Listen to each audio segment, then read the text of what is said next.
cordial salutations to all new and returning listeners. If I gave you my business card drunk at a wedding recently, welcome. Hello, hi. Hey everyone, David here. Grant will be here momentarily. Thanks for joining us. What are we, post-show 128? What do we talk about today? HotD, House of the Dragon, that is. Season 2 finale. The internet is wrought with controversy, and we're here to provide you the definitive take so that you can pass it off as your own.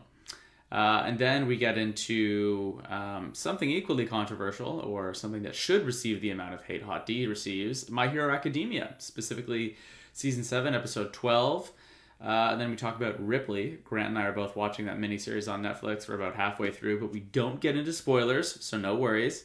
And then we talk about Deadpool and Wolverine. Same thing, spoiler-free review, but we get into it a little bit. Talk about the Elusive Samurai. I'm on episode 4. I'm one behind. Take it easy. I'll be caught up by next episode. And then we cover a bunch of news stuff coming out. I think probably the really big thing is Robert Downey Jr. returning as Dr. Doom in Avengers, Joe and Anthony Russo set to direct, etc., etc. And then a little announcement towards the end of today's show. We're going to be covering a manga. That's right. To find out which, listen up, okay? Grant, hit him with that music.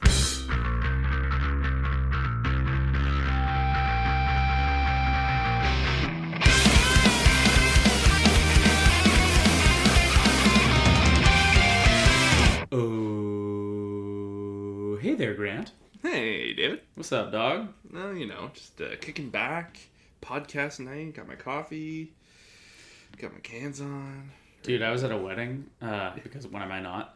But I was at a wedding this weekend, and a family member of mine, briefly brought up, well, he has a podcast, I don't know if that happens to you, but then, all of a sudden, all these strangers are like, really? Tell me what it is. Oh, my God. And it's funny, if we were good salespeople, we would have, a solid elevator pitch on, sure. Well, it's really about the intersection of art and, you know what I mean?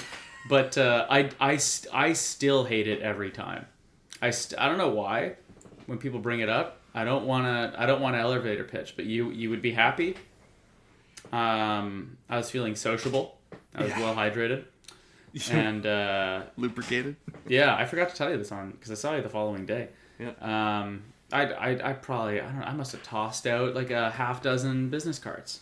Oh, really? With our QR code. Remember those business cards we had? With the... I still put them in places. I still go into bookstores and put them in mangas. That's gangster. Yeah. Yeah, dude, I was keeping my pocket. I remember I was my winter jacket, I was moving it around, and we have this, it doesn't really matter. The jacket fell off the coat rack, essentially, and a bunch of the cards fell out. I was like, oh, those ones went. So I kind of topped up my my little spot in the car. But, oh yeah, dude, anywhere I go. Hell yeah, dude. Yeah, pop one in. But free advertising. Yeah, so if you heard about us from the wedding, well, welcome. Welcome. Prepare to listen to us have some, I don't know if we're going to be in agreement or disagreement, but HotD, House of the Dragon. Okay. I feel like we got to start with that, right? The finale just aired. I can't get away from it right now. No, there's a lot of... forever, it feels weirdly nostalgic reading about it reminds me of the end of Game of Thrones. Yeah. People are so angry. It is interesting to watch the internet unite as one angry mob, you know what I mean? There was, I think, on a Free Folk post made its way to my front page or whatever. Yeah. And I don't even follow it, but they're just pushing it because I looked up at one House of the Dragon discussion thread, but anyways. It was just I think it was it's the scene from The Two Towers when Aragorn bursts open the doors. Yeah. At Helm's Deep, and there's just a caption of didn't think I'd be back here, boys. I'm just talking about or didn't think I'd be back in Free Folk so soon or something like that. But yeah, they're firing up their shit talking engines there this past couple of days, which is just it never doesn't make me laugh. It's all just visceral and super shitty comments, but some of them are pretty funny. It is a lot like the ending of Game of Thrones, but I gotta say, dude, like, okay, like, I don't know where you fall on this, but I don't think it's as bad as Game of Thrones No. was, and I think there's like reason to be let down a little bit, right? Sure. To be like, Yeah. I'm a little disappointed with the finale and like how the season kind of went, but like the animosity and the hate and the like, what, do they even know what the fuck they're doing? It's like, okay, everybody chill. And it's funny, it's funny coming from me because like I did really shit all over D&D for Game of Thrones, but I do think they kind of fucked that thing beyond recognition. Sure. This is like, a subpar season finale and like kind of a slow-paced season, but it's not an absolute disaster the way the internet seems to be reacting. Definitely not. It's interesting because like we sat down for the episode, I just poured Leanne and I a couple of drinks. I already had one in preparation. I was all excited. I was like basically vibrating because I was like the show is about to begin, and I remember just looking at Leanne. I was like, it's gonna get fucking bloody tonight. I can't wait. Same, dude. And then at the end, Leanne looks over. She goes, "Yeah, it wasn't very bloody, eh?" And I was like, "Yeah, that sucked." Yeah. No, I don't know, man. Like, as a whole, the season, I did like the season. I know there's a lot of, like, you would have more insight to this because, like, I hadn't read any of the books at the time of Game of Thrones and all that. But, like, and I haven't read Fire and Blood either. But, like, I have more of a sense of, like, the book community and the show community. And it just feels like at episode, like, 4... I mean, you know what? Was it episode 6 where Rhaenyra kissed Mysaria? Yeah. I think, to no one's surprise, that's where like all the kind of the hate started really generating and firing up all that. But I don't like. I know there's some changes, some difference. I know George R. R. Martin's throwing some pissy comments online, and at the end of the day, it was a little bit of a lackluster finale. I'll never say that it wasn't bad, but they have truly set themselves up for like a wild third season potentially. Like they've all the chess pieces are in place. It's just a matter of like enacting on those and.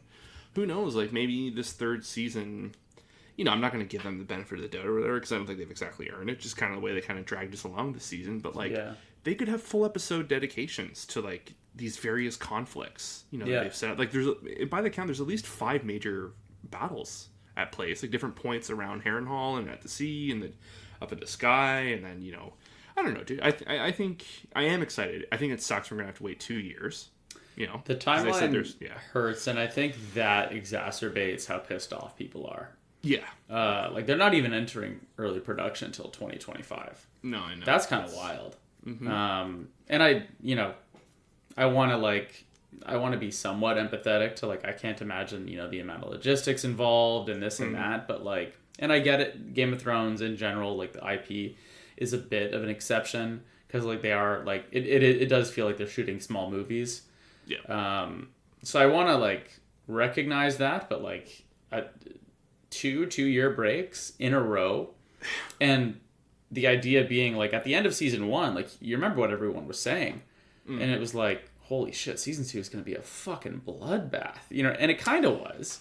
Yeah. Like things did happen, but episode 7 was a huge highlight. Like the whole. Like borderline silly at points, and kind of, it is interesting to see like Rhaenyra kind of like this, like here's a word we haven't used in a while, a little bit of the zealotry, like kind of like her own self gospel is kind of coming to fruition, like the legacy stuff or the legacy, but the like the dreams, the Song of Ice and Fire and all that. Where she's kind of really buying into that, and you can kind of see there's a little bit of like a religious twist, which isn't that surprising because Alicent's always been like very religious. That's been a part of her character.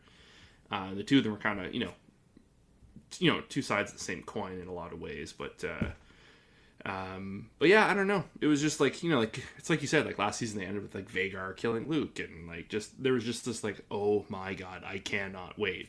Shit's gonna hit the fan. But then it took the, I think. It's weird, right? Because we used to talk about how the end of Game of Thrones was kind of shitty because we're not shitty, but like there are some inconsistencies in the IP for both shows in that sometimes when a character needs to travel, you see them set out on the journey, and then like their arc is like the journey and what they go through, and then by the end of the season or 3 or 4 episodes later, they like make it to where they need to be. And then sometimes it's like teleportation, right? Yeah. And that, I think, stands true in this. Like, sometimes it makes sense, sometimes it doesn't. I think it's basically when it suits the story, and like that's fine. But I think also this season, like the Damon plot, I actually really, really liked, but he doesn't do a whole hell of a lot. No. And also just and the fact that his like character's like exploration, that whole thing is tied to the Blacks actually getting an army. Means that it takes an entire season just for them to like have something. Like, how many of those small council meetings did you see where it's just like, if only we could do something? It's like, right, this is the season where we can't do anything. Pacing, I don't know, it's very peculiar. I also saw they're saying, they're going to wrap it with season 4. Yeah. Which is probably good. I did see a statistic today online saying by the end of season 2, they've covered 38% of the story. I got burned so bad by that. Yeah, dude. Me too. Did you get hit by that? Yeah, I looked at it. It was on a House of the Dragon subreddit post. There was no spoiler. There was no nothing. No. What were they thinking? So I didn't get burned bad, but okay, so to back up, what Grant's referring to is like someone made like a visual aid with major plot points being like, season 1 covered like... I thought they were just going to break it down, what we had seen so far in differences or something like that, and it was not. It was like what was to come. Yeah, I thought it was going to be like a guide like you see for manga to anime adaptations, where it's like, there's 30 volumes, and we've done 11, and in those, it gets you through this many arcs. So I was anticipating that. The first bullet point is like, major character dies. I was like, wait, what? That was bullet point, another major character dies. That was so frustrating. I only got one, but it's a major character. It's like, what the fuck, man? Yeah, I got 2. Wow, that sucks, dude. Yeah. I hate that. I was so mad. I literally texted Leanna. She's like, just tell me. I'm like, I can't. You got to come back. I'm not going to do that to you, yeah. I was like, she's like, no, I need to know. And I told her. She's like, oh. Yeah. Are you happy I told you? No one's happy. No one's happy. The truth is plutonium. Nobody gets out clean. Okay, but all in all, yeah, it was good. It was a good season. I think I think it had some high highs and some low lows. I don't think it was like the juggernaut the first season was, in my opinion. I would agree with that. More peaks and valleys, less consistently good. You know what they didn't have though all the time was Paddy Considine. He was the true glue of that first season. He really was, man. Because he had the dynamic of all these people. He was literally the middleman, keeping peace amongst the future greens and blacks. So the loss of that, it was just, I don't know. It was feel like the spine was taken out of the show a little bit. I think I have a bit of a smoking gun, and I'm sure I'm not the first one to have this take. But for the record, I haven't seen many people have this take, and I'm 99% sure I'm correct in this next statement. So as we know, this is based off of Fire and Blood. Yeah, which I think I might have read, but when I was reading those books, man, it was like a haze. I think it was one of those things, I fell in love with it, and I just consumed everything. Yeah. But Fire and Blood was written as a historical account from a maester's point of view. It's not a character-driven drama. It's not the POVs. With POVs. Yeah. And I think that makes a gigantic difference. Because when you're adapting characters from the books, I mean, you're literally lifting copy out sometimes, text. You understand their motivations. Sure, you're welcome to change them in the move over to television, but I think it gives you a really good understanding of who feels what and what people's motivations are, and you just don't get that from historical text POV. And I think that might lead to some of this I'll call it unevenness that we've seen with Alicent's plot. Her character just didn't have a lot to do this season. And then that ending scene with Rhaenyra at the end of I can't believe they went back to the well, but they did go back to the well, and she kind of offers her son, and the acting was fine. It was a good scene between two competent actors. But I just felt the story there was a little thin. I didn't love it. I don't know. I think for me the big part of that scene was, because I was reading this whole story that they're trying to tell right now, with which is going to be over 4 seasons, is only I think 128 pages. Yeah. In the book, it's not even the full you know, it covers like a huge period of like Targaryen history, right? Like this is just like one kind of snippet in that. It's a massive book. So like, you know, and again, like you said, it's kind of accounts from a maester and this and that. And there is like in this scene with Rhaenyra and Alicent, Rhaenyra makes the point of like, history is not going to be kind to you. And it just kind of goes to show that like, you know, like we don't know what is the real history. So like I think that way I can wrap my head around the changes being made. Yeah. Even though like I haven't read, like I don't care, like you know, whatever I get is what I get. I'll read the book one day and you know, I'll just choose what I liked from either like any other fandom or any other kind of fan. But I don't know, it's just I'm not as worked up about all the stuff they're changing, and I don't know, I'm just it kind of puts Alicent in perspective a little bit more by the end of the season. There, like she didn't have much to do because maybe she did, like she literally was being, you know, blocked out by the patriarchy, right? Like yeah, it's weird, man. Lowest score of the series, IMDb 6.6 for the finale. Yeah. What? Okay, I'll just touch on a couple of teasers they did. Obviously, we see like at least 5 major armies being assembled. Mm-hmm. Aegon leaves town with Larys. Yep. Aemond tries to compel his sister. How about Helena finally getting some shit to do? Yeah. In the finale. She bit back. It was good to see. Yeah, it was interesting. And also her like ethereal weirdness. How she's so damn weird, but like maybe has seer-like tendencies. I thought that was interesting.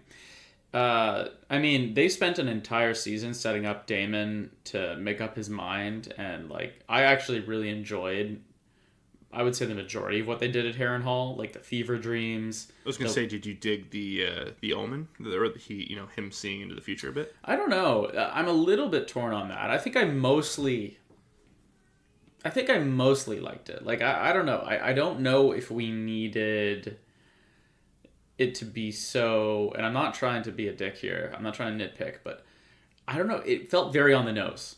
Sure. Does that make sense? Yeah. Like they could have made it, maybe left a little bit more of the imagination. I don't know if we needed to literally see Daenerys in a field of fire and like the Night King and all that. It's like, oh, so Daemon knows the end of the story. So that, like, I don't know.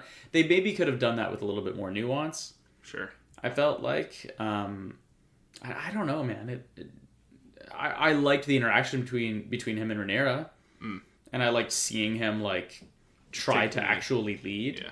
I'm very, very, and you know, they kind of foreshadowed his death. Like, you know, I'm curious to see where that leads, and will he have like a compelling and complete arc as a result of the choice that he's made? Will he falter later down the line? Like, I like that he's such a great character. I don't know if I love the vision, but then again, maybe it made sense to do some kind of vision with the weirwood trees. I've been telling Sam, and I swear I'm going to let you talk in a second.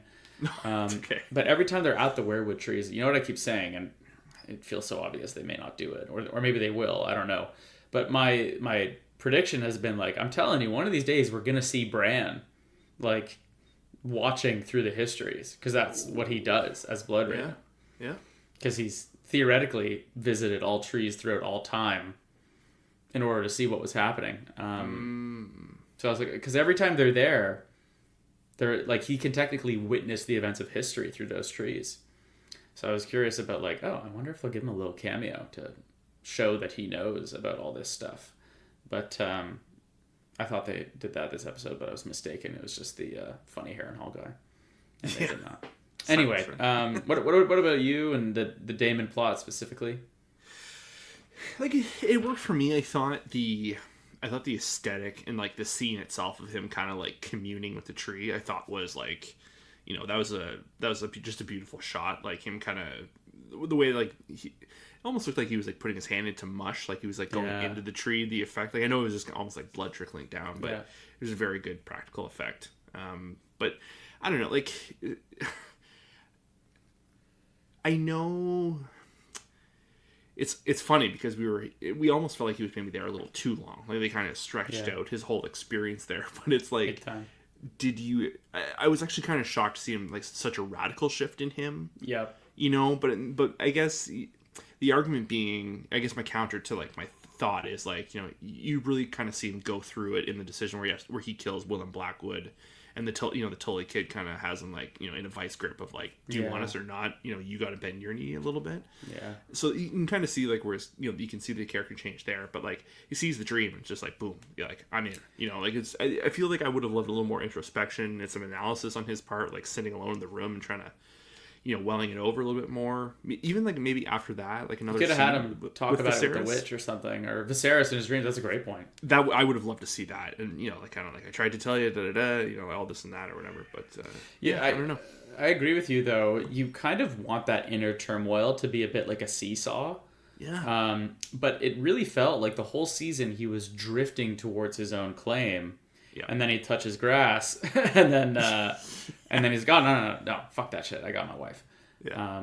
And I mean, the payoff was decent. I'm not like shitting all over it, but to your point, it probably could have been a little bit more optimized, right? Like they probably could have maybe done that in a more complete way.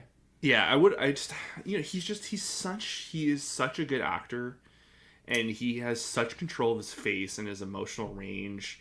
To see, like, to have him have like a real like an epiphany moment, or like have that feeling flood over himself in private a little more, maybe. I think he could have sold that like, big time.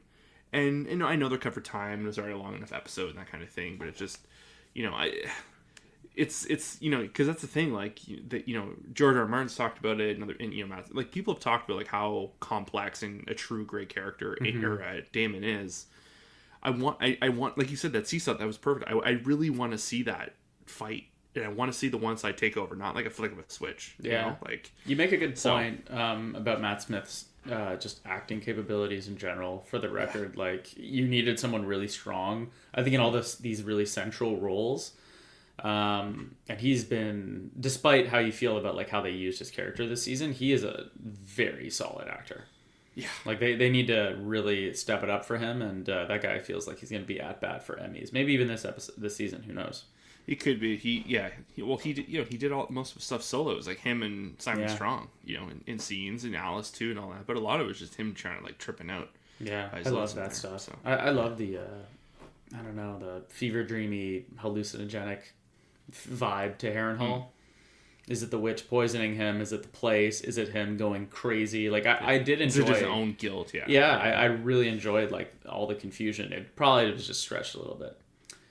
Okay, man, what do you want to talk about next? I've got something else for you that we've briefly discussed, but we should probably get some anime in here. Yeah, you want to get My Hero out of the way, or? Oh, we'll get it out of the way. Okay.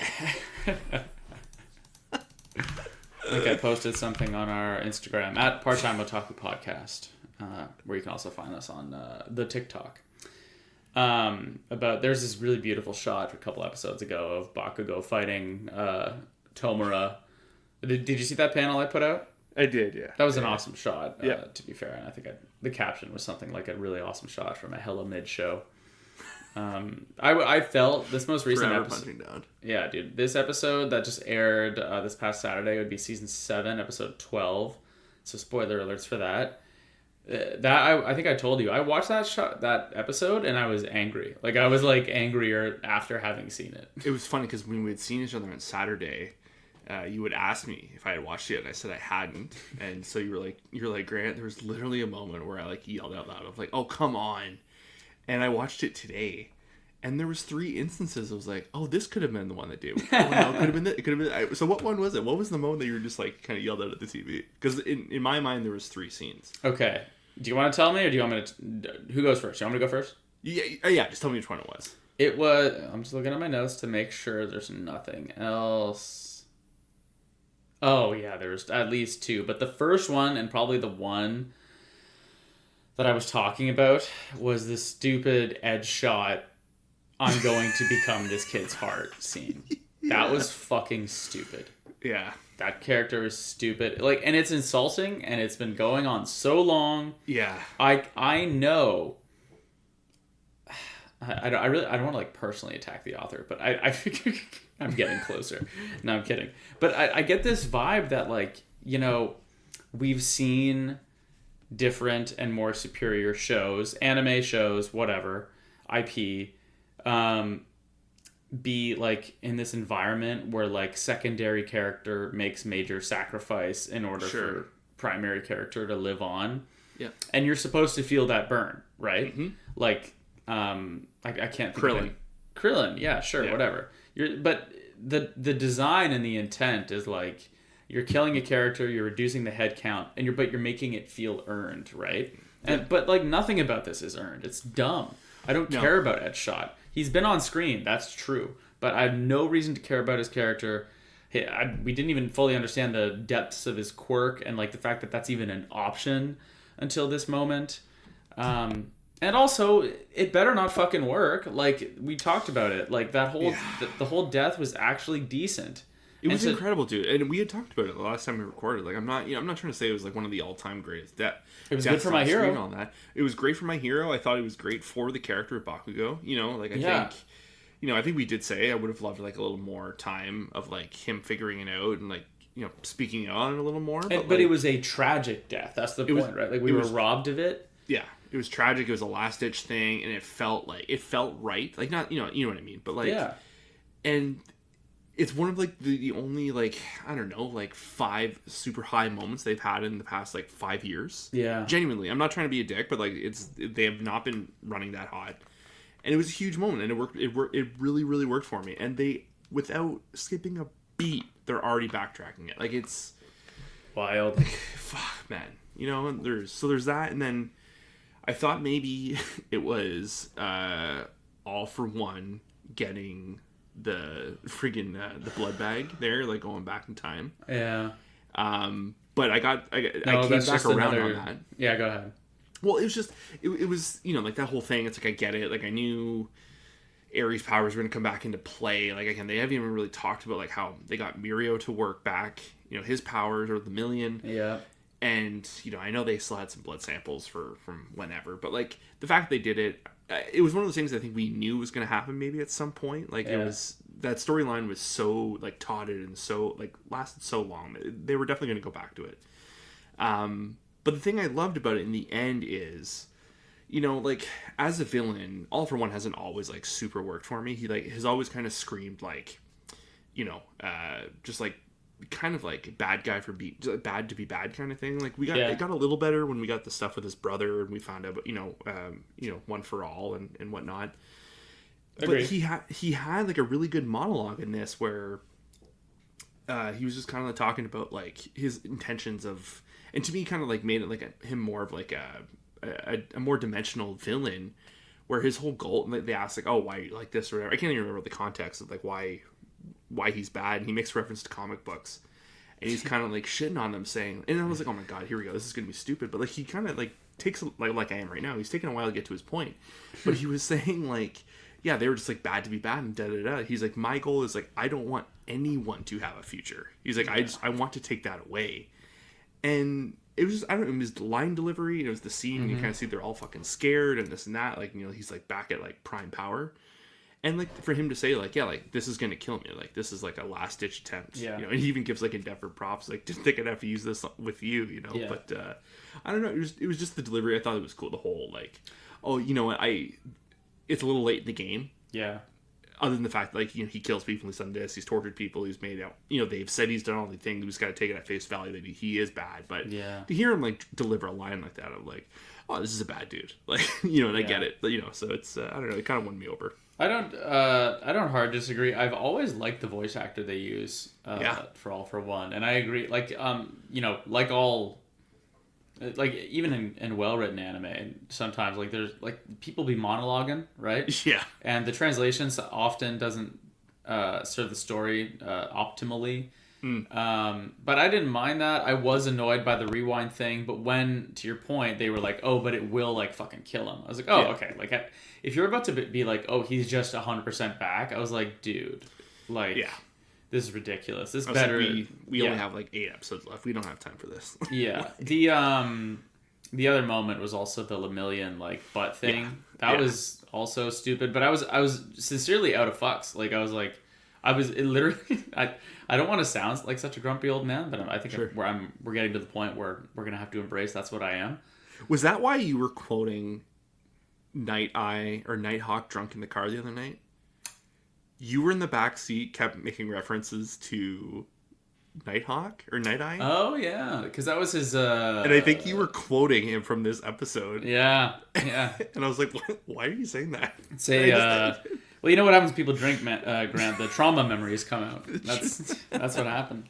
It was so fun. I was like sitting there, and the second I saw him, I was like, oh, that makes sense. That's what Dave was talking like that the other day. Yeah, no, that's 100% where it came from. That like silly Lemillion thing would be like something to bitch about in a regular episode of MHA, but like I just think I was so at the end of my rope by the time that happened. I was irritated by it. Deku shows up. Good shot. The Tomura like growth form changing thing is interesting. I'm curious to see like it does make visually it's a little bit messy. So I'm curious to see like how good this fight looks because they've been building to this. Well, I think they're kind of because they made the point that his body is like inherently reacting. So like all like the the FMA Brotherhood animation is now gone for the hands. All I can think back is Envy. It's borderline the same technology from like 2009. Oh, you're talking about when Envy's in like his main green form? Yeah. The CG. Yeah. But we have a lot of thoughts on CG. The CG in Fullmetal Alchemist Brotherhood, when used like for Envy mostly, is like obviously not great, but it holds up today. For the time, it's completely viewable. Yeah. But I don't know. I thought it was cool like to have like fingers and hands over his face again. I agree. Classic Shigaraki. It was like I hate that he gave up that look.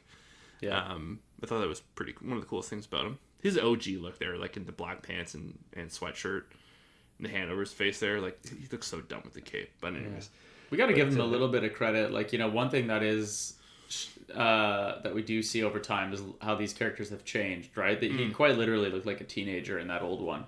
Yep. And it's interesting to see how far everybody's come. Who's the hot? Is it the guy the teacher missing the leg and now an eye? Eraser? Yeah, Eraser is all beat up. All the heroes have scars now. Like they're showing like how things have become intense, and I appreciate that. It's been a bad year. We're they've had a rough time. We're heading towards a conclusion. They're still in their first year of school there, Dave. Dude, like that's so wild. All right, I don't want to keep talking about this. I'll just bitch about it more. Can I tell you about Ripley? Yeah. So Ripley, the Netflix series, is it Andrew Scott who stars? Yep. Yeah. Mm-hmm. Alongside Dakota Fanning and Johnny Flynn. I think there might be 8 episodes. Yeah. Somewhere in that neighborhood. I just finished episode 4. Ooh, that's where I'm at. Are you about to watch 4 or have you not watched? Well, let me ask you this. What's the last major plot point that you saw? Oh. Because we're in and around, and spoiler warning for the beginning of Ripley. Or should we not do spoilers? Do you want to just like keep it surface level? Yeah, let's keep it surface level. Okay, because there are like pretty major plot points that happen around this period. Yeah, I think he's leaving the villa in Italy. Okay, yeah. So this is one of the most beautiful shows I've seen. Yeah, dude. Maybe I don't use the. I were in a cab together. I was like, dude, like Ripley is so up your alley, man. Like, yeah. Maybe ever, dude. Like, I'm trying to think of things that have similar production quality. I will admit, black and white won't be for everybody, and you do got to wonder how much black and white really makes some of these shots stand out, because I feel like some of them may not pop as much in color, which I know is like counterintuitive. But I gotta say, like, they, like, it's interesting because like when you shoot something in that type of scenery and like that location, you want the color, you want the vibe. You almost can, you can see the color of the wind. Like it's all like one thing, but there's something so distinct and so well designed that like you don't need the assistance from like the location itself is enough. Like all the fixings, I don't know. I just think I think it's beautiful. Like it's breathtaking. What they made Italy look like a fucking paradise. And I mean, by all accounts, it's quite nice there. But oh my god, does it ever make you want to go to Italy? Like it's and he goes to some other places. But the location shooting is unbelievable. The cinematography, just like the way they do landscapes, the way they have a sense of scale. the framing. I think like this podcast has definitely made me more like appreciate the technical things. Sure. But I definitely think I'm picking up stuff I never would have before. Oh, this is lots like focusing shots. And, oh my god, man. You know, kind of, you know, look over here, but you know, you should be looking at the other side of the screen. Like it's very, very intentional stuff. It's we were talking about how Apple is cutting budgets on Apple TV spend a week or two ago on the pod. Mm-hmm. Yep. And one of the things they're spending the most money on was like $20 million an episode on Severance. It's crazy. I'd be so curious to hear what this thing costs, because this is like arguably nicer. It couldn't be a more different environment and show in general. But like they're on like a similar level just in terms of production quality. It's pretty just unbelievable. Are you familiar with Andrew Scott? Have you seen other stuff with him in it? So Fleabag, eh? Yes, I did. Fleabag is my go-to answer. Have you seen him in that? You've seen all of Fleabag? I watched it per your recommendation when I was sick a couple months ago. I kind of ripped through both seasons. I was going to say season 2 as well. Yeah. He's fantastic in Fleabag. He's so good. You ever watch Sherlock? Sherlock. With Benedict Cumberbatch? Oh. The BBC. Oh, yeah, Moriarty, right? Yeah. Yeah, He's fucking psycho in that. Yeah, he wasn't he just up for an Oscar or something in like an artsy movie? All of Us Strangers. Yeah, that was another one I wanted to watch. Never got around to it. Me neither. But so clearly an interesting guy with, like you said, range. It's I will admit, if anyone's gonna watch Ripley based off our recommendation, because it sounds like we're both pretty high on it, and I think we are. Slow burn. Huge slow burn. Just the first couple episodes are a bit of a slow setup, and it's tricky because I want to say the first 10 minutes of that first episode are like, okay, we're moving, like we got a purpose, we're doing something, it's kind of a crash course on the character, and then you get to like his mission and things slow right down for only episode and a half or so. But where I'm at now, and I just finished 4, it has picked right back up, and it's like I'm enthralled is the word I would use. I am like so captivated by the story, by the character he's playing, Ripley. Can't wait to see how it all ends up. You know, I think one of my favorite things about it is, and it must be intentional. I haven't read any of the Ripley books, or like I've never seen The Talented Mr. Ripley. Yeah. But you know, and like the choice of using this in black and white is pretty correct, because it kind of hits like the old school, like not necessarily Hitchcock, but like the the 50s and 60s, like the thrillers, like the paranoia thrillers. Yeah. And again, a lot of those were in black and white, especially in the 50s and all that, and you kind of get that vibe like as each episode progresses, like there's not so much like paranoia amongst the characters, like there is like a lot of natural suspicion. Yeah. But I felt as a viewer, like every episode of like, I don't know, like I am the one that feels paranoid. Like I don't know how this person's going to react to that, or like it's so like makes kind you feel uneasy, very uneasy, and again, and without it's not a horror or anything. Not like at that. all. It's not even quite so much a thriller. But it just kind of has this kind of like paranoia drama feeling to it. Yeah. I don't know. It's really good, dude. Like drama thriller, not scary per se. So like if you're one of these super horror averse people like me, like I don't watch a lot of horror, and this sets off 0 alarm bells. Like I absolutely love it. Yeah. I can't say enough positive stuff about Ripley. We want to talk about now? Kind of thing? Do you want to talk about Deadpool and Wolverine?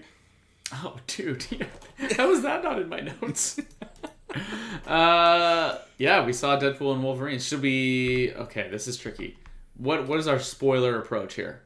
Let's not. It's only... I didn't realize. I thought it was out longer than it was, but we had seen it second weekend, so... Yeah, let's just talk about what we enjoyed. Yeah, okay, so... Or whatever. We saw it on the weekend, obviously. We saw it at a nice matinee. Fuck, that was a sick theater, dude. Sick theater. I cannot get over that. Undisclosed location. But Moscow has beautiful theaters. And... but they had the recliners. You can get booze everywhere now. They had those little snack-sized popcorns. Grant, we got a free treat, too. Dude. I hesitate to call it free. I totally forgot mine in Shane's freezer. I'm fucking pissed. Oh, I'll be upset. I found it in my man bag when I got home. And Sam was like, why do you have mini eggs in there? And I was like, why do you ask so many questions all the time? Okay. Let's start with the good. Yeah. I would say... and I doubt this is true, but if this is the last we see of Deadpool, I think it was a fantastic send-off. Sure. I think it was a strong movie, and you and I and Shane, the the third we saw the movie with, we were all talking about, we kind of had different answers for which Deadpool movie was our favorite. Yeah. Which I think is kind of a good sign, right? I agree. It's not like something is, one of them is blowing them out of the water. But this was, recency bias is very real, right? So like, let's revisit this in a year. But at the moment, Deadpool and Wolverine was probably my favorite of the three. Okay, you go before we get into more. Yeah, well, I think, it's funny because it's the one that a lot of people don't like, but I liked two. Yeah. I think it was more just like the supporting cast was really great. I think because they had Colossus in that one, and then they had, really love Cable, and then even like the, was it Negasonic Teenage Warhead or whatever? Like, I thought she was funny. It was funny to see her for like a hot second. The introduction of the X-Force. There's lots to like about that second movie. It was fun, like the whole, like the tryouts and all that. But I don't know. It was like I really liked Deadpool and Wolverine. Like it's I think having some time away from it and kind of thinking back on it, and just reading online, I think as like a part of like the MCU, it's kind of like, I think it just kind of made things a little more messy for no reason. People trying to figure out like next steps, but like I just I'm just like enjoying it for what it is as the Deadpool movie, and like with the benefit of like it's like for like non-fans and all that, like it's a little hard to wrap your head around it, but like I know the shtick, I know the fourth wall, I know like he inherently knows everything and this and that, and everything just kind of fits. So if you just kind of like take it as like an isolated thing, I think it's like a stellar comedy, and like property wise, it can crack jokes, but action comedy, rated R. Action comedy, yeah. But like what they're trying to do with like trying to shoehorn, or even like kind of like not even shoehorn, but kind of like maybe divert the water a little bit, like using it as like a bit of a dam and a runoff, I don't think it's gonna work out as well as like it feels like jammed in. You know what I mean? Which I think part? that's just as a whole, like trying to fit it into the MCU. And trying to answer for the things to come and what has happened. I think that was incredibly messy, and like didn't like really like, I don't know. Like I don't know what their goal was with this movie, but I enjoyed it. You know what I mean? Yeah. Like I think we will look back, and this is definitely not spoiler territory. Like I think you like it's in the name.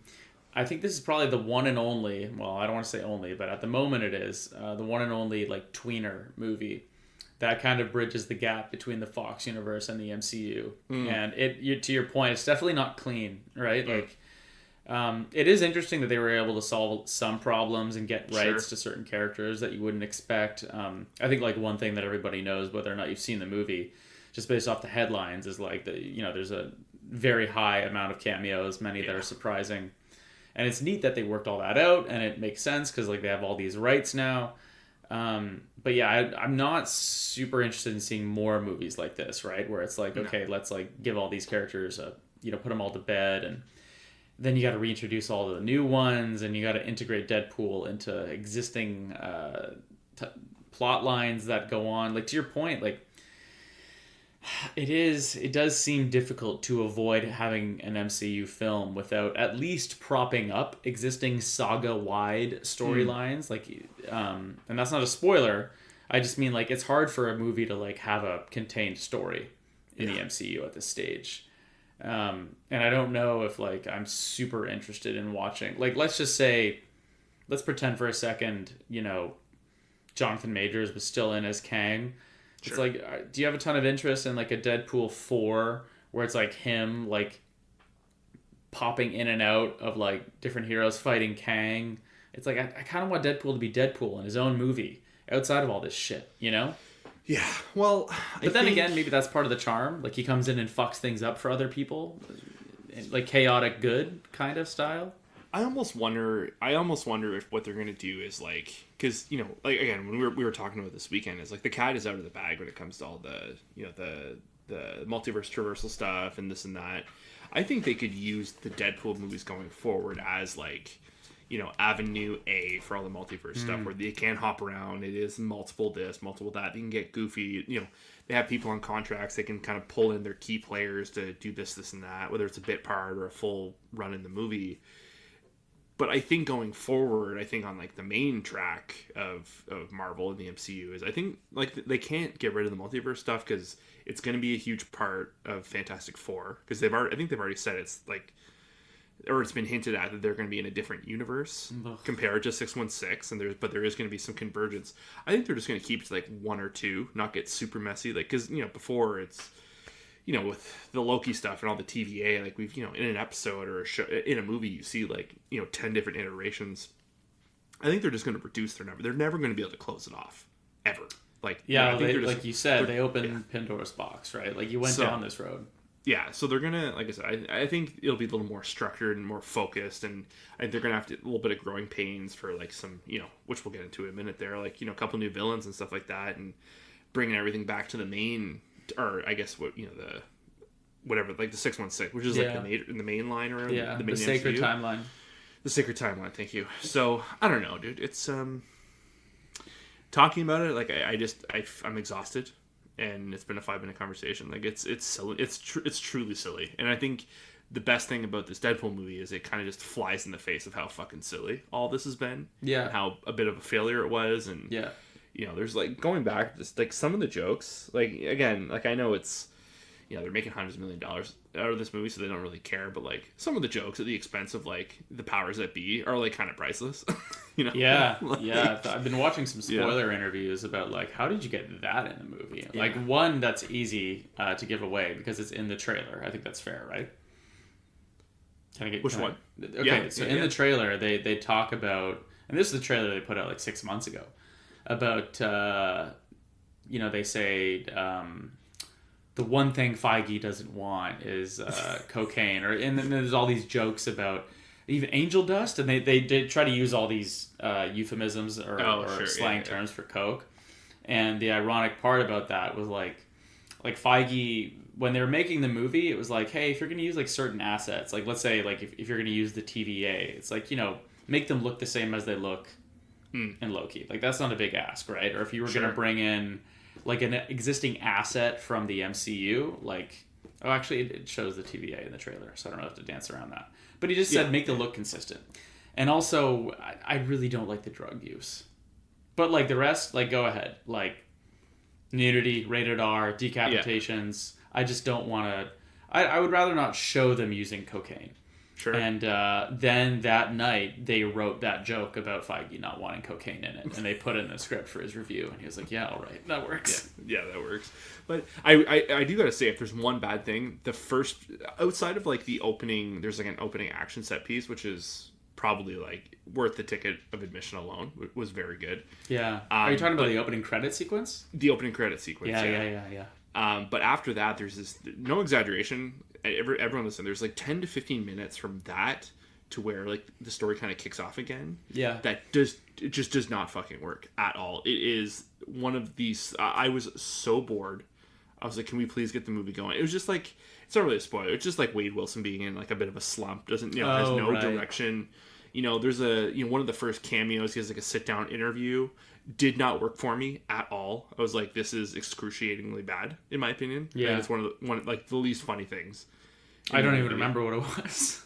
He has the interview with Oh yes. Got it. And it just like all that, and like him like slumping at home, and there's like a birthday party thing and all that, and like it takes, like I said, it's like at least 10 minutes, and it's so dragged along, and making us care about the relationship with the girlfriend that he brought back in the second one, and all this and stuff, and it's just like, and then the movie kicks in 10 minutes later, and it's just not an issue after that. It's like, holy cow! Like the movie is a roller coaster, but they're doing all these press interviews, right, about like, oh, we actually wrote 18 drafts of this movie. It took us so long to crack it, but we cracked it, and it was really Hugh who cracked it, and this and that. But a lot of what they were struggling with, and I think it's still evident, to be honest, is they were trying to find like, what's the why, like what's the driving force. And to be fair, you don't really care once Deadpool and Wolverine are together, because then the movie is like taking off. It writes itself for them. It writes itself, but like you do need a why. And like I didn't really care about Deadpool's, and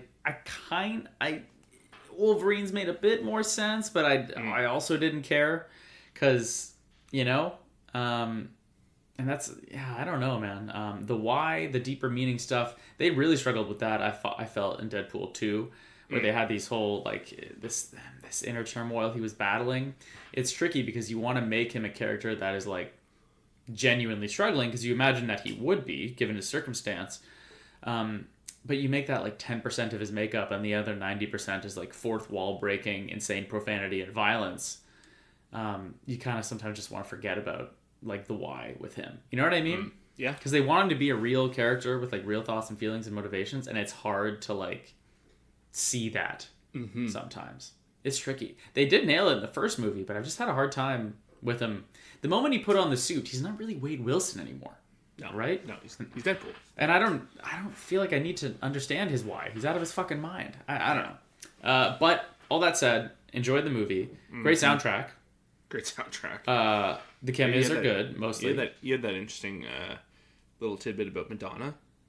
Yeah, there's a Madonna song, and they were talking about it on the press tour, about how they had to pitch it to her face because she does not license her music very often. And specifically that song, which I can't remember what it was. Yeah, I didn't know it offhand. And I knew it was her, but I didn't know which one it was. And about 15 minutes too long. Yeah, well, that like I'm saying, that first 15 minutes could knock that out. Yeah, there were moments there were moments in the middle, towards the end. I was like, you could find your 15 minutes by yanking 2-minute chunks here and there, It was funny, like, we were talking about it as we were walking out of the theater, and I was like, there was literally a moment where I was like, fuck, this movie is like has officially gone on too long. And then within 30 seconds, there is a joke where, Deadpool, a small spoiler, he like kind of like turns to the audience like, hold on, folks, we're almost there. Yeah, we're in the home stretch. And I was like, okay, I'm in. Like, we're good. And it was like, literally, it was like 10 more minutes. But yeah, it was, no, I enjoyed it. It was good to see it. Good theater, good friends. First MCU movie I've seen in years. And we had said that together on this pod. Like, when it comes out, we will see it. I'm happy that we did. I'm trying to think. I think the last one I saw was Black Panther 2, I guess, technically. Oh, I don't know if I still haven't seen that, actually. It was okay. Probably Spider-Man for me. Oh, after yeah. When was Multiverse of Madness? That was a couple years ago. Oh, no, I saw that too. Okay. That was good. I like that one. I think that's been the best one. I like that one more than this, but... Yeah. Okay. So that was Deadpool and Wolverine. Curious to see where they go from here. Should we just get into news? Because there's MCU-related stuff I want to talk about, but should we do a quickie review of Elusive Samurai first? Yeah, sure, let's do it. Because I'm one episode behind. I suck. I know. Okay. I know. It's okay. It's the traveling, okay? Yeah, you've had a busy week. I've had a very busy time. But I think what we're in, I'm on episode 4 and 5, is like their first like double episode plot point. Oh, wait, so you've seen 5? I don't know. I'm in what feels like the first half of this dog shooting contest. My God, dude. On horseback. Hilarious. It's legit funny. Didn't love the CG. Shocker. But like... It continues a little bit into the next episode. Okay, I was curious, like, how long is this going to go for? I figured, like, it would be... Because lately, or not lately, but... So far, what they've done is like they kind of have an adventure per episode, and I was like, okay, maybe this one goes a little bit longer, and it did. But I'll probably watch that tonight or tomorrow. But it's funny. I was like, because I had watched them today actually. And the eyes, dude. I was thinking to myself. I wrote it in my notes. I was like, has there been like just a better like absolute asshole than this guy like in anime in a long time? Like this dude. Between like the eyes and like just the vocal performance, which I love because it's the same voice as the narrator from Kaguya-sama Love Is War. Of course. So it just like a very comedic voice, like an association to that voice is comedy and kind of like jokes from it or whatever, or a very dry delivery. This guy's like that same register, but like loud and kind of obnoxious and all that. But no, when I saw that CG, it was like the ball's dropped. Like this is not good. And and I was like, okay, well, we'll get through it. And then I watch episode 5, and like the next, like there's continuation of that, but it still looks the same. And it's like it's okay. It's not the greatest. But then by the end of the episode, there's like other stuff going on, and they're back to like truly beautiful animation. And I was like, I think they just have a hard time with horses. Like it could have been the horses or the story. Yeah, I think it's funny. I honestly think it was the horses because Attack on Titan had the exact same issue. I don't know. Yeah, sometimes you just save the time where you have to. I don't know. It'd be great to get like an animation expert on here sometime and just talk about like what do you think is going on in like these specific areas in this scene. Yeah.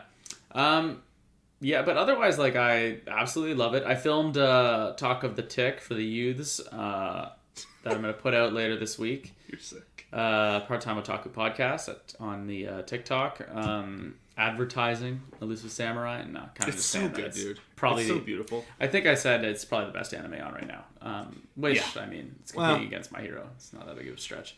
I'm watching, like, right now, my two shows are this and Oshinoko, and they're not even remotely the same, but, like, awesome.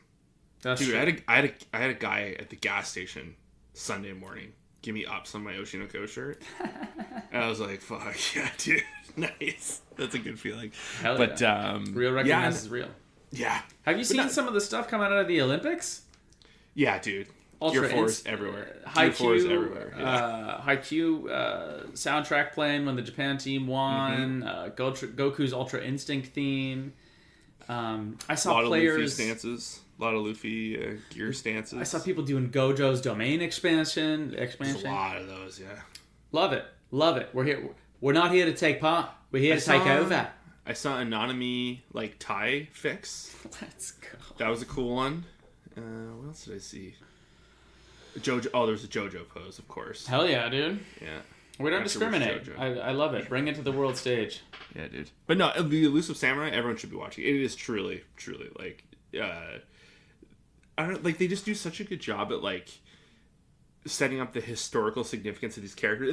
And it might not be, it might be in episode 5, but it's a part of the continuation. So this isn't a spoiler for you, Dave, but, like, they kind of, like, drop a reference of, like, who this dude is.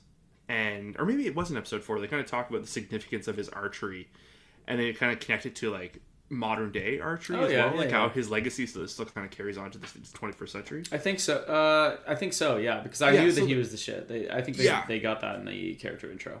So, like, I don't know. I really like the stuff they do with that, the history, and, like, you know, like, there is some mysticism. Oh, dude, the shot with, oh, fuck, what episode is this? Is it 4 or 5? Fuck. Don't spoil, no, it's bro. 4. No, it's 4. The dude that the main character is trying to hunt down, his servant is, like, talking to him of, like, oh, like, you know, I don't like that smile. You know, you don't have that smile on your face like you used to and all that, sir. And he kind of turns and he has, like, you see his eyes? Yeah. You remember that? I think or is that so. in episode 4? Just, like, the shot of, like, all the, like, the devil eyes within the one eye. Just, like, it just shows, like... Oh, yes. I saw it. Yes. The way they blend in, like, the, you know, mysticism and some, like, you know, kind of, like, demonic beings, whether they are there or they're not, or, like, kind of... Just the... Like, that's the thing. Like, I still don't know if... Because there is, like, a magical element to the show, because the priest guy can see the future. Dude, I laughed so hard at the joke of, like, in the future, like, this is considered animal cruelty. Like, people are going to hate this, which is... the best fourth wall break. Dude, like, because, like, they let you sit with the dogs getting hit with arrows for, like, a couple minutes. Yeah. And then they explain... You're just like, oh, that's, like, a really weird fucking thing for them to do. And then, dude, it's incredible. It's a perfect nod to, like... Yeah. We know this is weird, but it's what happened. And would you rather us, like, not, like you know, change it entirely so you feel more comfortable? It's like, no, like, show the thing and then acknowledge it. That's just, like, a really cool way to like, a nod to the audience and be like, no, like, this is legit. But my final, I guess, the thing that I really like is they do a really good balance. I think you see more of it in the second half of the 5th episode. Is, yes, all these kids are his vassals. Yes, like, you know, like, they are kids. So but they do a good job of, like, balancing, like, they are fighting for a cause. Even children can be helpful. Like, they really show, like, how they're all affected by this conflict and, like, the state of the world and kind of, you know, the time period. And because, you know, I'm sure there was some truth to that. But then, again, like, they also do a good job showing, like, they are kids and they are, like, they have to have fun. And, you know, like, they're growing up. Like, you can kind of see them all growing up and you can see them getting closer by the end of the 5th episode. And they edit the OP a little bit in the 5th episode. You'll see when you watch it. Ooh. But, yeah, you can definitely tell, like... Love an edited OP. Yeah, edited. Love it. Oh, dude. All weekend. Anyways. But, yeah, everyone, if you're not watching Elusive Samurai, you're missing out. It's phenomenal. Hop on the bandwagon. Get it. All right, you want to do some quick news? Let's get it. Okay. Some of these are sincerely quick. I don't even know why it has a spot here. It doesn't deserve it, but it's official. The My Hero Academia manga has ended. Mm-hmm. Quickly to be followed, I'm sure, by an announcement of some kind of sequel. You know that Lazarus anime that like people have been pushing super hard about, like, oh, it's the creator of Cowboy Bebop? It doesn't come out till 2025. I think we knew that. I don't know if I knew that. They had announced that in 2023, the beginning of 2023, and they had said 2025. Okay, so speaking of other things, so that's ridiculous, but whatever. Yeah. I will watch it. We will watch it. For sure. But similar tone or similar in that this has also been delayed. We talked about it a bit on the weekend. That Uzumaki horror anime. Have you seen the trailers? No, I'm trying. That's one I want to go in blind because I'm not sure if Uzumaki is like a short story collection or if it's a singular story. Me neither. I'm going in blind other than the trailer. I wanted to know what the vibe was going to be like. It's black and white and it looks unsettling. And I've never watched a horror anime. We talked like ad nauseum this weekend about like horror movies and what you should jump. Also, like for the record, Shane was wrong. Like you should watch Midsummer. Like he doesn't know what he's talking about. Oh, he's out of his mind, dude. Yeah. No, dude. Like I am shocked. This is like jumping into like the deep end of like horror stuff like this. But that's the thing too. Like it might not fly because historically, like there's never been a good adaptation of his work, and he's been like very vocal about that, and that's why he is directly involved with this one. And like working in tandem. So like, you know, because even Netflix had one last year. It was like Junji Ito mystery to whatever. It was something or whatever. And like it was just not good. Like I couldn't get through it. I was like, ugh, this is fucking bad. Interesting. But no. We'll see. Midsummer sounds like a good jumping off point. Yeah, I don't know. Okay, and then this is before we get into the MCU, we'll get into the parody of the MCU. Vought Rising announced, starring Jensen Ackles and Aya Cash on Prime Video. So that'll be the third. That's Soldier Boy and Stormfront? Yes. And 1950s like prequel. There's also supposed to be The Boys Mexico, isn't there? I have no idea. They announced that as well. I think they announced 3 new shows. Good Lord. Yeah. I saw George R. Martin, you know, you mentioned him earlier talking about HotD. I think he said, you know, obviously not everything will make it to film and whatnot, but I think he said there are currently up to 7 A Song of Ice and Fire related properties in varying stages of development at HBO. Oh, there was a teaser for Dunk and Egg. Dunk and Egg, yeah, that one's legit. It's actually happening. Yeah, probably that's next filmed. year. That's in the can. Yeah, wild. They're just gonna. No wonder guy can't get any fucking writing done. He's busy cashing checks. Mm-hmm. Okay, and then the major news was, which it feels like years ago this was announced, but Robert Downey Jr. makes his return to the MCU as Doctor Doom.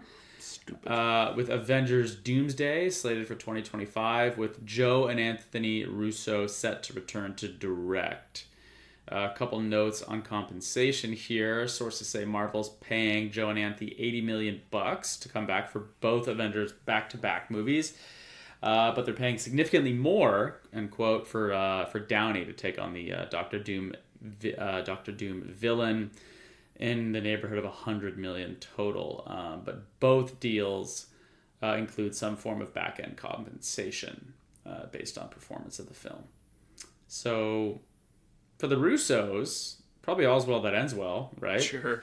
It seems like they perform best in a studio environment and are probably best in this area. I think they need to bring back Marcus and McFeely.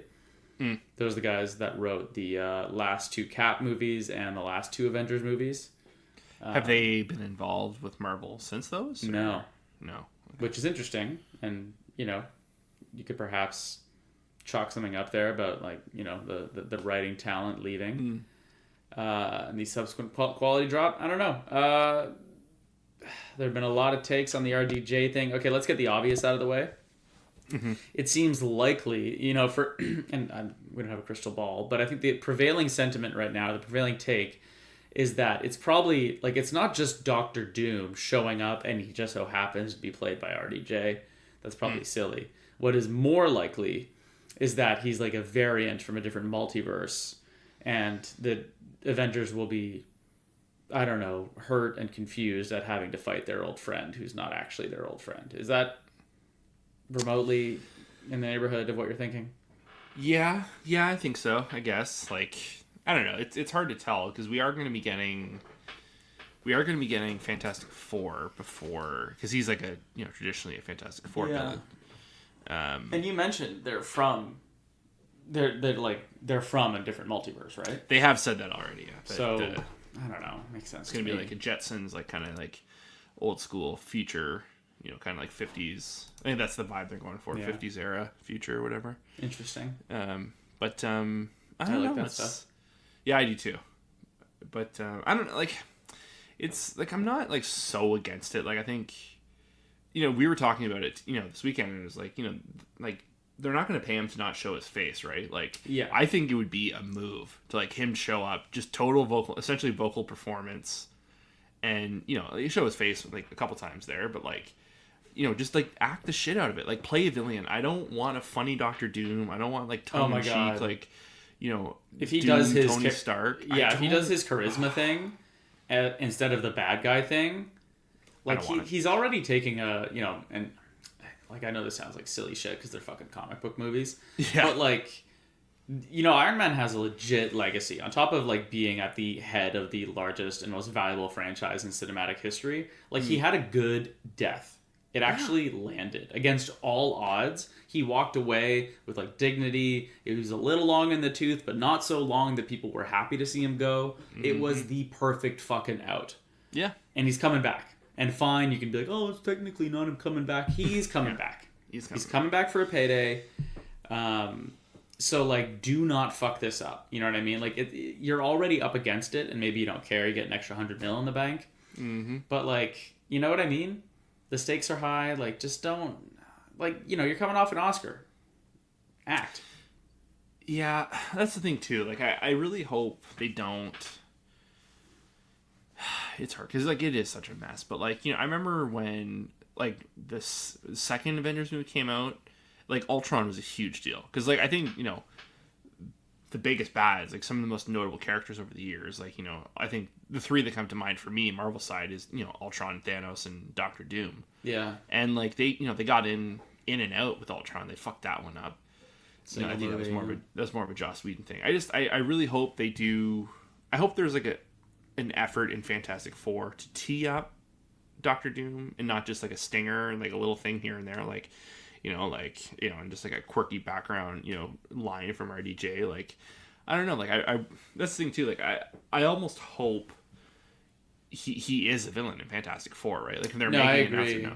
I hope like he has like a on-screen presence because traditionally I think Mr. Fantastic and like he's not a member of the Fantastic Four, but like I feel like they worked in tandem before. Whatever happens to him happens to him, happens to them. So like, I don't know. Seeing him and Pedro go back and forth or whatever, and kind of like the rest of the crew. But I don't know. I think next year, end of next year, is supposed to be Fantastic Four. They have time though. Like they do. They have a real shot. Have tons of time. You know what I mean? Like, and who knows, man? As far as like the accountants are concerned, like maybe firing Majors and having an excuse to swap in another villain will benefit the overall saga and the whole storyline and all that. I'm very curious to see where they go because I agree. I don't think he should be a one and done like Ultron. Like, get him in, give him an interesting character introduction of some kind in Fantastic Four. Get him to fuck things up in 5, potentially 6, and see where it goes from there. I still think they should take a swing at Ultron. I really wish they would. Yeah, it's even tough. Bring back James Spader. I thought it was. I thought his voice was good. Yeah, I would have. I just think he said the whole idea, but like again, it's so tied to Tony Stark and all that. It's kind of might not, but it's a bummer. Well, we'll end up it'll seeing be fine. it. Yeah. Well, we're gonna see it. Yeah. All right. Is that about it, my friend? Yeah. I got nothing left. It was a quiet week. Yeah, quiet week, but we still went for over an hour. Not too bad. Yeah, dude. HotD had us by the grip. HotD. Oh, one other thing we should mention, and we don't really know how we're going to like cover this. But we reserve that right. Is Grant and I both just got a present in the mail to ourselves. Mm-hmm. Let's be real. We're both currently reading Volume 1 of the, what is it, Grant? The Berserk Deluxe Edition? Yeah. The big black Bible tomes. Yeah. You see with the beautiful red writing. Beautiful leather bound They're book. Gorgeous. We're both very early in it. We're going to finish this deluxe version in our Volume 1 in our own time. We have no major schedule. We'll just sort of keep each other in the loop. But we will talk about it. So if you're a Berserk fan, I've seen the 90s anime years ago. I was not particularly super stoked about it. But Berserk, the manga itself, is like a whole other thing. And we're very curious to see what all the hoopla is about. Yeah. So we're early, but already it looks pretty promising. So stay tuned. Keep an eye on the post-show titles, or maybe we'll do like a devoted episode to it. I don't know what we'll do, but we're excited to be able to review a manga, because we've never reviewed a manga before. No, this is the one to do. This is the one to jump in for. A new chapter, so to speak. Yes, sir. Okay, all right. Thank you so much for listening. Catch us in a couple weeks. Subscribe to the podcast on Spotify, Apple Music, YouTube, wherever you listen to podcasts. Follow us, Part-Time Otaku Podcast, on Instagram and or the TikTok, and we'll see you in a little bit. Go ahead, Grant. Say the thing. Bye, guys. Cheers.